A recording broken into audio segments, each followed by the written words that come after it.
बिस्मिल्लाहिर्रहमानिर्रहीम अस्सलाम वालेकुम। Welcome to my YouTube channel all in one tech KSC। आज एक नई इन्फॉर्मेशन अपडेट के साथ हाज़िर हुए हैं।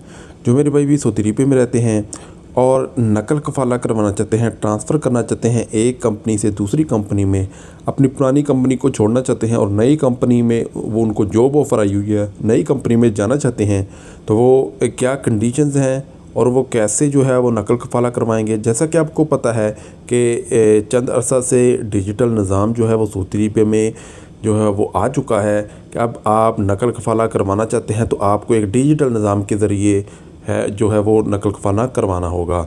पहले डिजिटल निज़ाम के ज़रिए नकल कफ़ाला नहीं होता था, बल्कि पेपर कागज़ी कार्रवाई के ज़रिए जो है वो नकल कफ़ाला होता था।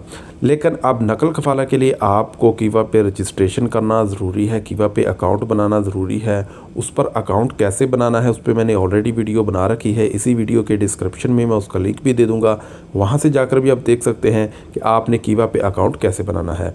उसके बाद अगली बात कर लेते हैं कि जब भी आप कीवा के थ्रू ट्रांसफ़र लेते हैं तो आपके जहन में कुछ सवालात होते हैं ट्रांसफ़र लेने से पहले, कि वो सवालात क्या हो सकते हैं कि ट्रांसफ़र लेने के लिए अगर हम चाहें तो बगैर, अगर हमारी कंपनी या कफ़ील एग्री नहीं है तो वो कौन सी ऐसी कंडीशंस हैं कि जिसकी बिना पर हम ट्रांसफ़र ले सकते हैं। उसके अलावा जब आप ट्रांसफ़र लेते हैं तो आपको कीवा में कुछ स्टेटस जो है वो देखने को मिलते हैं। कौन से स्टेटस?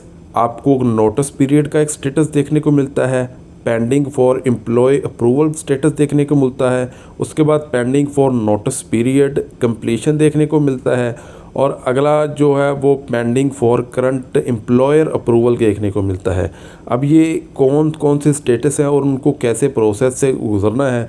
सबसे पहले जब भी आप किसी नई कंपनी में तनाज़ुल लेना चाहते हैं, जिनका इकामा बाकी है, वर्क परमिट बाकी है, वो जब भी कीवा के थ्रू नई कंपनी में जाएंगे, रिक्वेस्ट मंगवाएंगे, पहली बात तो यह है कि जब भी आपने तनाज़ुल लेना है तो आपने नई कंपनी के पास जाना है। नई कंपनी को बोलेंगे कि आपको रिक्वेस्ट भेजे, वो आपको कीवा पे आपके रिक्वेस्ट भेजेगा और आपको कीवा पे रिक्वेस्ट मिलेगी, नोटिफिकेशन मिलेगा जिसमें आपको कॉन्ट्रैक्ट दिया जाएगा। वो कॉन्ट्रैक्ट आपने अच्छे से देखना है, रीड करना है, ठीक है। अगर आपको जो कंपनी ने बताया उसी के मुताबिक कॉन्ट्रैक्ट में लिखा है तो आप उसको एक्सेप्ट कर लें, और उसको एक्सेप्ट करने में भी आपके पास 10 दिन का टाइम होता है। 10 दिन के अंदर आपने उसको एक्सेप्ट करना होता है। अगर 10 दिन के अंदर एक्सेप्ट नहीं करेंगे तो रिक्वेस्ट जो है वो कैंसिल हो जाएगी, आपको दोबारा से नई कंपनी से रिक्वेस्ट डलवाना होगी, ठीक है।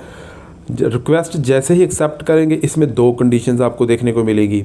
एक तो मिलेगा कि अगर आपका कफ़ील एग्री नहीं है, आपका इकामा बाकी है, वर्क परमिट बाकी है, कॉन्ट्रैक्ट बाकी है, तो आपका सबसे पहले जो जैसे ही आप रिक्वेस्ट एक्सेप्ट करेंगे, आपकी रिक्वेस्ट आपके पुराने कफ़ील पुरानी कंपनी के पास पेंडिंग फॉर अप्रूवल के लिए चली जाएगी। जब तक वो अप्रूव नहीं करेगा आपका ट्रांसफ़र मुकम्मल नहीं होगा। इसके लिए बेहतर यही है कि अगर आपका इकामा बाकी है, वर्क परमिट बाकी है, कॉन्ट्रैक्ट वगैरह बाकी है, तो सबसे पहले आप अपने पुराने कफ़ील या पुरानी कंपनी का जो भी मैनेजर है उसको एग्री करें, ठीक है। अगर वो एग्री हो जाता है तो फिर आप रिक्वेस्ट मंगवा लें। इसके अलावा दूसरी कंडीशन यह है कि अगर आपका इकामा एक्सपायर है या इसके अलावा अगर आपका वर्क परमिट एक्सपायर है, इन दोनों में से कोई एक भी एक्सपायर है, तो आप ट्रांसफ़र की रिक्वेस्ट मंगवाएंगे, उसको एक्सेप्ट करेंगे तो आपका डायरेक्टली तौर पर ट्रांसफ़र हो जाएगा, पुरानी कंपनी से इजाज़त की ज़रूरत नहीं पड़ेगी। उसके बाद जब आप रिक्वेस्ट एक्सेप्ट करते तो आपको कीवा पर एक नोटिस पीरियड देखने को मिलता है। नोटिस पीरियड 60 डेज़ का भी लिखा आ जाता है, 30 डेज़ का भी लिखा आ जाता है, लेकिन 90 डेज़ का वहाँ पे एग्जैक्टली नोटिस पीरियड होगा। 90 डेज़ का नोटिस पीरियड वहाँ पे इसलिए दिया जाता है कि ताकि आप जिस पुरानी कंपनी में काम कर रहे हैं उस कंपनी 90 दिन काम करें, उनको नोटिफिकेशन मिल जाता है कि ये आदमी 90 दिन के बाद यहाँ से तनाज़ुल उठा रहा है, ट्रांसफ़र ले रहा है, लिहाजा इसके मुतबादल आदमी का बंदोबस्त करें। और 90 दिन का नोटिस पीरियड देने का ये भी मकसद होता है कि आप इसके जो पुराना कफ़ील कंपनी होती है वो आपके हिसाब किताब जो है वो बेनिफिट्स जो है वो उसकी कैलकुलेशन करके उसको क्लियर कर दे, ठीक है।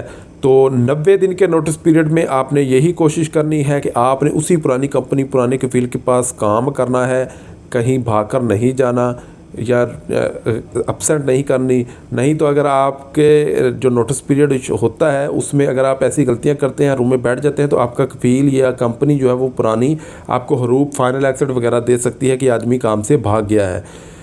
ठीक है, ये चीज़ें आपने नोट करनी है और 90 दिन आपने पुरानी कंपनी के साथ ही काम करना है जब तक नई कंपनी आपका ट्रांसफ़र जो है वो कंप्लीट ना कर दे। इसी तरह के जब आप किसी ऐसी कंपनी में ट्रांसफ़र लेते हैं जहाँ पे ऑलरेडी जो है वो कीवा को माना जाता है, मतलब कि कीवा के थ्रू तमाम एम्प्लॉयज़ के जो है वो कॉन्ट्रैक्ट किए होते हैं कीवा के थ्रू, तो फिर भी आपको 90 दिन का नोटिस पीरियड देखने को मिलेगा। इसके अलावा अगर आपका कफ़ील जो है वो आपकी रिक्वेस्ट एक्सेप्ट कर लेता है तो फिर आपको एक नोटिस पीरियड मिलेगा पेंडिंग कंप्लेंटिंग ट्रांसफ़र इन अप्शर बाय न्यू एम्प्लॉयर। तो इसका मतलब है कि अब आपकी नई कंपनी की तरफ जो है वो काम बाकी है, वो अपने मुकीम के ज़रिए जितनी भी ट्रांसफ़र की पेमेंट्स हैं वो पे करेगा, अप्शर के ज़रिए अपने आपके मुकम्मल जो ट्रांसफ़र है जवाज़ात के ज़रिए कंप्लीट करेगा, प्रोसेस को कंप्लीट करेगा, तो फिर आपका इकामा वगैरह बनाएगा, फिर जब आपके उसके बाद जो है वो आपका ट्रांसफ़र जो है कंप्लीट हो जाएगा, फिर आप नई कंपनी को ज्वाइन कर सकते हैं। इससे पहले अगर आपकी जो कंपनी है जो पुरानी कंपनी है उसमें आप 90 दिन गुजार रहे हैं लेकिन आपको नई कंपनी बोलती है कि आप हमारे पास आ जाएं, आपका ट्रांसफ़र हो जाएगा, पुरानी कंपनी को छोड़ दो, तो ऐसी गलती मत कीजिएगा। उनको बोलिए कि मेरा 90 दिन का नोटिस पीरियड है, ये कंप्लीट करूँगा मैं अपनी पुरानी कंपनी के साथ ही, फिर आपको ज्वाइन करूँगा। अगर ऐसा इससे पहले ज्वाइन कर लेंगे तो फिर आपको पहले बताया कि आपका कफ़ील आपकी कंपनी आपके लिए इशू क्रिएट कर सकते हैं। उम्मीद है कि सब भाइयों को ये प्रोसेस का समझ आ गया होगा। ये तमाम इन्फॉर्मेशन पहले भी बहुत से भाइयों को शायद इल्म में है, लेकिन कुछ नए आने वाले भाइयों के लिए भी बताना बहुत ज़रूरी था, क्योंकि कमेंट सेक्शन में सवाल पूछे जाते हैं। तो मेरे जहन में शायद अभी तक कोई भाइयों को नहीं पता, तो सोचा इन तमाम चीज़ों का एक मजमूआ एक वीडियो बनाकर आपके साथ शेयर कर दें ताकि आपको समझ आ जाए। उम्मीद है कि सब भाइयों को इन्फॉर्मेशन समझ आ गई होगी। इंशाल्लाह जल्द ही कुछ नई इन्फॉर्मेशन नई अपडेट के साथ हाज़िर होते हैं। तब तक के लिए इजाज़त दीजिए। अल्लाह हाफ़िज़।